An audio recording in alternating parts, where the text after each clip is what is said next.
Apa Madawaga, syair ke-24. Cerita terjadinya syair ini dalam kisah Kumba Kosaka, seorang bangkir. Suatu ketika ada suatu wabah penyakit menular menyerang kota Raja Gaha. Di rumah bendahara kerajaan, para pelayan banyak yang meninggal akibat wabah tersebut. Bendahara dan istrinya juga terkena wabah tersebut. Ketika mereka berdua merasa akan mendekati ajal, mereka memerintahkan anaknya, Kumba Kosaka, untuk pergi meninggalkan mereka, pergi dari rumah dan kembali lagi pada waktu yang lama agar tidak ketularan.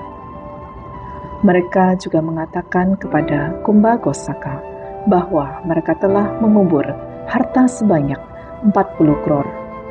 Kumba Kosaka pergi meninggalkan kota dan tinggal di hutan selama 12 tahun, dan kemudian kembali lagi ke kota asalnya.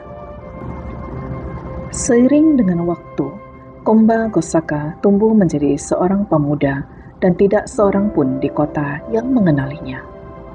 Dia pergi ke tempat di mana harta karun tersebut disembunyikan dan menemukannya masih dalam keadaan utuh.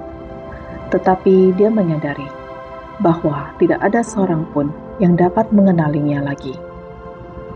Jika dia menggali harta tersebut dan menggunakannya, masyarakat mungkin berpikir seorang lelaki miskin secara tidak sengaja telah menemukan harta karun, dan mereka mungkin akan melaporkannya kepada raja.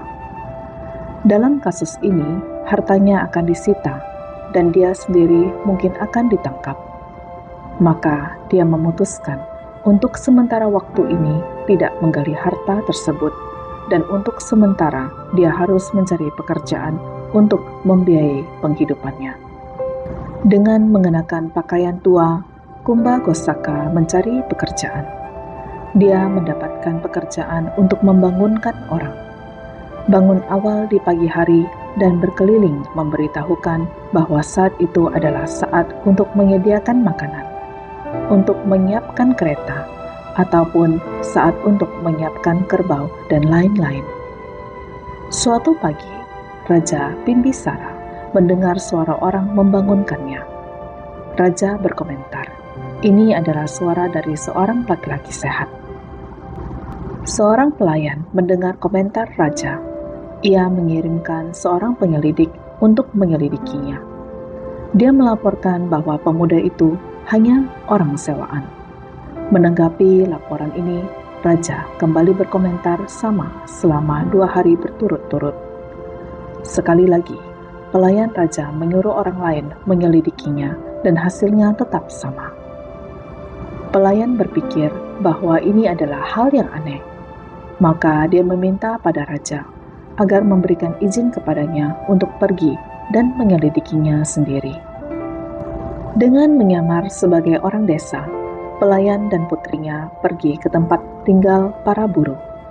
Mereka mengatakan bahwa mereka adalah pengelana dan membutuhkan tempat untuk bermalam. Mereka mendapat tempat bermalam di rumah Kumba Kosaka untuk 1 malam. Tetapi mereka merencanakan memperpanjang tinggal di sana. Selama periode tersebut, 2 kali raja telah mengumumkan bahwa akan diadakan suatu upacara di tempat tinggal para buruh, dan setiap kepala rumah tangga harus memberikan sumbangan. Kumba Kosaka tidak mempunyai uang untuk menyumbang, maka dia berusaha untuk mendapatkan beberapa koin atau kahapana dari harta simpanannya. Ketika melihat Kumba Kosaka membawa koin-koin tersebut, pelayan raja berusaha agar Kumba Kosaka mau menukarkan koin-koin itu dengan uangnya. Usahanya berhasil, dan pelayan itu mengirimkan koin-koin itu kepada raja. Setelah beberapa waktu, pelayan tersebut mengirimkan pesan kepada raja untuk mengirim orang dan memanggil Kumba Kosaka ke pengadilan.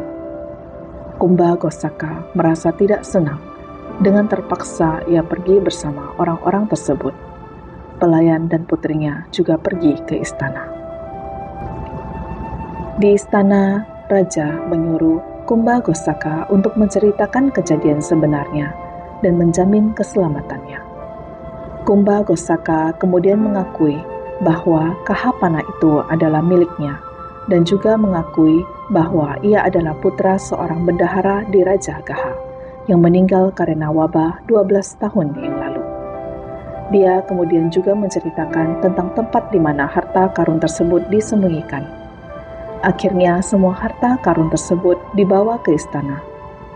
Raja mengangkatnya menjadi seorang bendahara dan memberikan putrinya untuk dijadikan istri.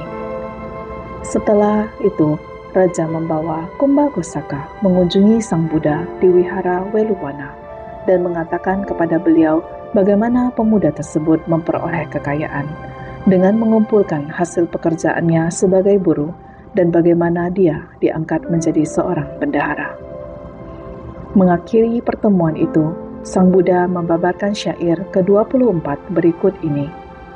Orang yang penuh semangat, selalu sadar murni dalam perbuatan, memiliki pengendalian diri, hidup sesuai dengan dhamma dan selalu waspada, maka kebahagiaannya akan bertambah.